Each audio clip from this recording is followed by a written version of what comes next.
അസ്സലാമലൈക്കും. അപ്പോൾ സ്കൂളൊക്കെ അടയ്ക്കാറായി, വെക്കേഷൻ ആവാറായല്ലേ. കുട്ടികൾക്ക് ഇതാ വീട്ടിലിരിക്കുന്ന സമയത്ത് അവർക്ക് എന്തെങ്കിലുമൊക്കെ കഴിക്കാൻ വേണമല്ലോ. ഇതുപോലത്തെ മാർബിൾ കേക്കൊക്കെ നമുക്ക് വീട്ടിൽ തന്നെ ഉണ്ടാക്കി കൊടുക്കാം. അതും വളരെ സിമ്പിളാണ്, നല്ല ടേസ്റ്റുമാണ് കേട്ടോ.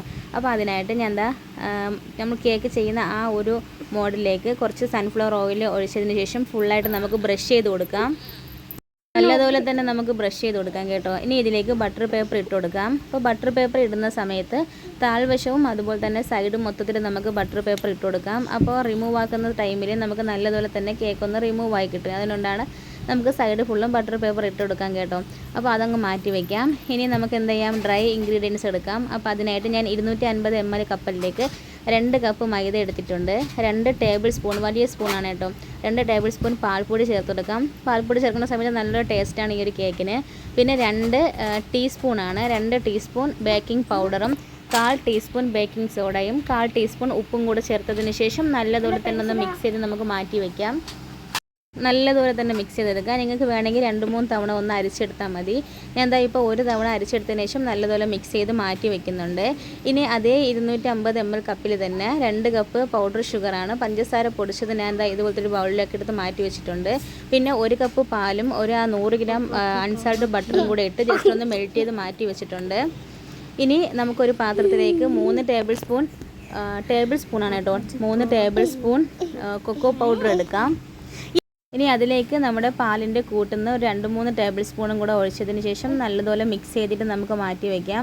ഈ ഒരു മിക്സിലേക്ക് നമുക്ക് ഇനി കുറച്ച് നമ്മുടെ ആ ഒരു കേക്കിൻ്റെ ബാറ്ററും കൂടെ ചേർക്കാനുണ്ട്. അപ്പോൾ ആദ്യം തന്നെ ഇത് ജസ്റ്റ് ഒന്ന് മിക്സ് ചെയ്തിട്ട് മാറ്റി വയ്ക്കാമേ.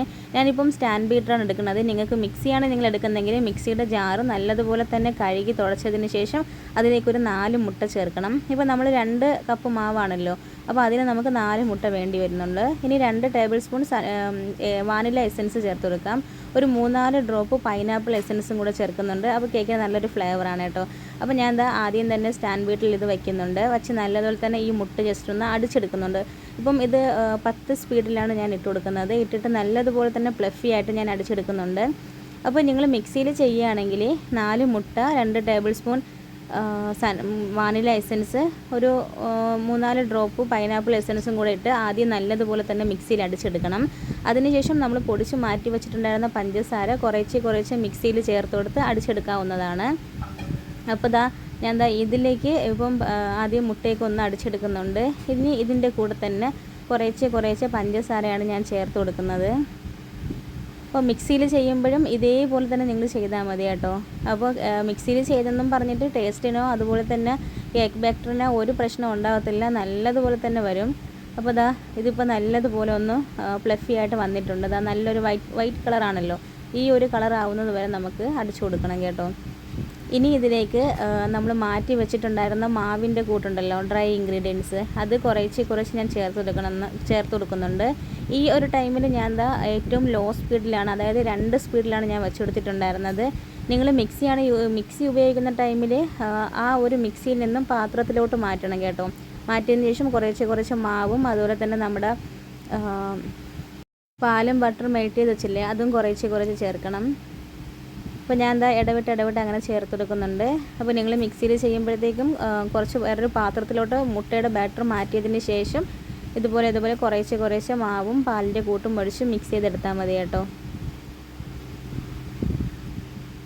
ഇപ്പോൾ എല്ലാം മിക്സായി കിട്ടിയിട്ടുണ്ട്. ഇനി നമുക്കിതൊന്ന് മാറ്റാം. ഇനി നമ്മൾ ആദ്യം ഓയിൽ തടവി വെച്ചിട്ടുണ്ടായിരുന്ന ആ ഒരു പാത്രത്തിലേക്ക് ഇതിന്നൊരു അല്പം ഞാൻ ചേർത്ത് കൊടുക്കുന്നുണ്ട്. പിന്നെ ഇതിന്നൊരു 2 ടേബിൾ സ്പൂൺ നമ്മുടെ കൊക്കോ പൗഡറിൻ്റെ ആ ഒരു മിക്സിലും കൂടെ ഞാൻ ഇതുപോലെ മിക്സ് ചെയ്ത് വെച്ചിട്ടുണ്ടായിരുന്നു കേട്ടോ. ഇനി അതൊന്നും കുറച്ചെടുത്ത് നമുക്ക് ഇതുപോലെ ഇങ്ങോട്ടായിട്ട് നമുക്ക് ഒഴിക്കാം. ഇനി ഇതേപോലെ തന്നെ നമുക്ക് റിപ്പീറ്റ് ചെയ്തെടുക്കാം കേട്ടോ. അപ്പോൾ ഈ ഒരു കേക്ക് ആരും തന്നെ ഉണ്ടാക്കാതെ പോകരുത്. വെക്കേഷനൊക്കെയാണ് വരുന്നത്, കുട്ടികൾക്ക് തീർച്ചയായിട്ടും ഇഷ്ടപ്പെടും.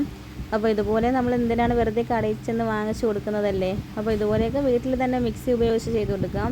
ഇനി പാത്രമില്ല എന്ന് കരുതിയിട്ട് ആരും ചെയ്യാതിരിക്കേണ്ട, നമ്മുടെ വീട്ടിലുള്ള ചായ പാത്രത്തിൽ വേണമെങ്കിൽ നമുക്ക് ചെയ്യാവുന്നതാണ് കേട്ടോ. അപ്പോൾ ഫുള്ളായിട്ട് ഞാൻ ഒഴിച്ചു കൊടുക്കുന്നുണ്ട്. ഇനി ഒരു ടൂപ്പിക്ക് എടുത്തതിന് ശേഷം ഇതുപോലെ ജസ്റ്റ് ഒന്ന് ലൈൻ ചെയ്ത് കൊടുക്കാം. ഒരു എയർ ബബിൾസ് ഒക്കെ ഉണ്ടെങ്കിൽ ഒന്ന് പോയി കിട്ടട്ടെ. ഇനി ഞാനൊരു വലിയ ചരുവയ്ക്കകത്താണ് കേട്ടോ വെച്ചിട്ട് വേവിച്ചിട്ടുണ്ടായിരുന്നത്. അങ്ങനെ എനിക്കൊരു 45 മിനിറ്റ് ആയപ്പോൾ തന്നെ വെന്ത് കിട്ടിയിട്ടുണ്ട്. അപ്പോൾ നല്ല സൂപ്പർ ടേസ്റ്റി ആയിട്ടുള്ള ഒരു മാർബിൾ കേക്ക് കിട്ടിയിട്ടുണ്ട്. എല്ലാവരും മസ്റ്റായിട്ട് ട്രൈ ചെയ്യണം കേട്ടോ. പിന്നെ അതുപോലെ തന്നെ ഈ ഒരു കേക്ക് അന്ന് കഴിക്കുന്നതിനേക്കാളും ടേസ്റ്റ് പിറ്റേ ദിവസത്തേക്ക് കഴിക്കാനാണ്. അപ്പോൾ എല്ലാവരും മറക്കാതെ നമ്മൾ ചാനൽ സബ്സ്ക്രൈബ് ചെയ്ത് സപ്പോർട്ട് ചെയ്യണം.